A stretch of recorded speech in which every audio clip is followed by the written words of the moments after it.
राजनीति या राजनीतिक सत्ता को चुनौती इस देश में अक्सर छात्र ही देते आए हैं। विपक्ष की यह ताकत रही नहीं कि वो राजनीति के बूते किसी सत्ता को चुनौती दे सके।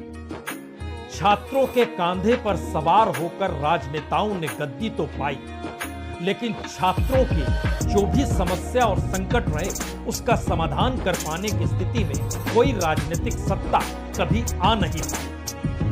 और मौजूदा वक्त में बिहार में जो हो रहा है, वहां के छात्र अपनी वजूद की लड़ाई लड़ रहे हैं और ये जानते समझते हुए कि इस देश में सबसे युवा राज्य अगर कोई है तो वो बिहार है। यानी बिहार में युवाओं की ताकत नहीं बल्कि संख्या भी सबसे ज्यादा है। और बिहार का एक अपना इतिहास रहा, कोई आज का नहीं।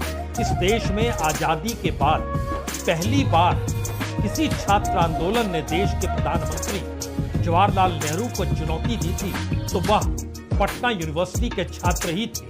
1956 का जिक्र हम कर रहे हैं। एक छात्र की मौत हो गई थी और छात्र आंदोलनरत थे। उस वक्त नेहरू को भी पटना जाना पड़ा और गांधी मैदान में जब वो रैली करने पहुंचे तो उस गांधी मैदान में दूसरे छोर से बीएन कॉलेज के पास से छात्रों का एक हुजूम अशोक राजपथ से निकलकर धीरे धीरे नेहरू की तरफ यह कहकर बढ़ता चला गया, नेहरू गो बैक। उस दौर में दिल्ली की सत्ता को झुकना पड़ा था, जांच के आदेश देने पड़े थे, राज्यपाल जो मान नहीं रहे थे उन्हें मानना पड़ा था।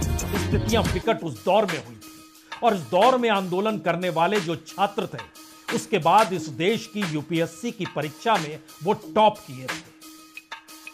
ये दौर 1956 का।